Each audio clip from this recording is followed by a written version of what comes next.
શ્રાવણ માસ એટલે કે હિન્દુ સમાજનો પવિત્ર મહિનો, જે દરેક જીવમાં શિવ તેવી વાત કહેવાય છે।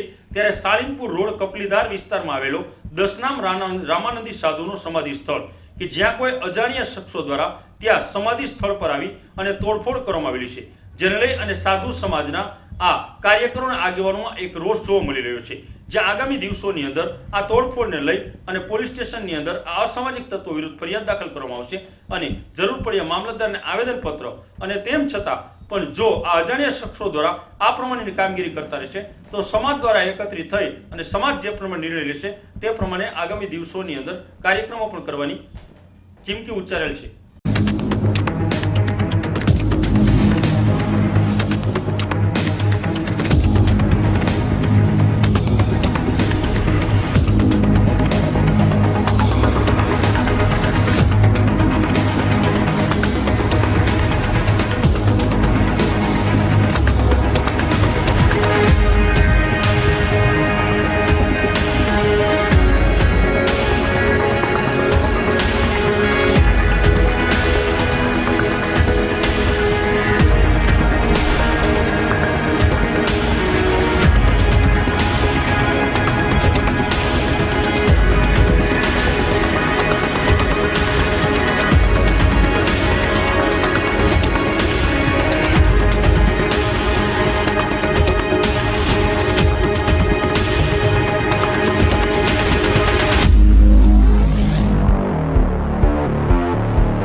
Welcome to the revolution.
મારું નામ ગોસ્વામી અરવિંદપુરી સુખદોપુરી, મૂળ ગામ બોટ કપલીધાર પાસેની જે સમાધિ સ્થળ અમારું સમાજનું હાજી નુકસાન થયેલું છે, શું છે? એમાં એવું છે, અમે કાલે રાત્રે અહીંયા સમાધિ સ્થાને આંટો મારવા આવેલ એટલે અવાવરું તત્વોએ સમાધિ સ્થાનને નુકસાની કરેલી।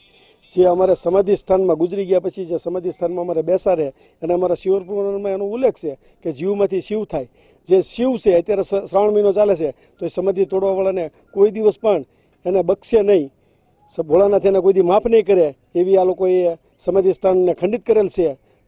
તે બદલ અમારો સમાજ બોટાદ દસનામ ગોસ્વામી સમાજ બધા હાજર થયેલ છે। આગળની કાર્યવાહી તમારા સમાજ દ્વારા શું કરવામાં આવશે? આગળની કાર્યવાહીમાં અમારે બોટાદ પોલીસ સ્ટેશને ફરિયાદ કરવાની છે, ત્યાર પછી અમારા મામલતદાર સાહેબને આવેદનપત્ર આપવા જવાનું છે। આ પછી જો આવી જ રીતે અસામાજિક તત્વો દ્વારા ફરી પાછી જો તોડફોડ કરવામાં આવશે તો સમાજ દ્વારા કેવા પ્રકારની પગલાં લેવામાં આવશે? હવે તો એ તો અમારો સમાજ જ્યારે મિટિંગ થાય અને શું ચર્ચા વિચારણા કરશે તે પછી આગળ ખ્યાલ આવે।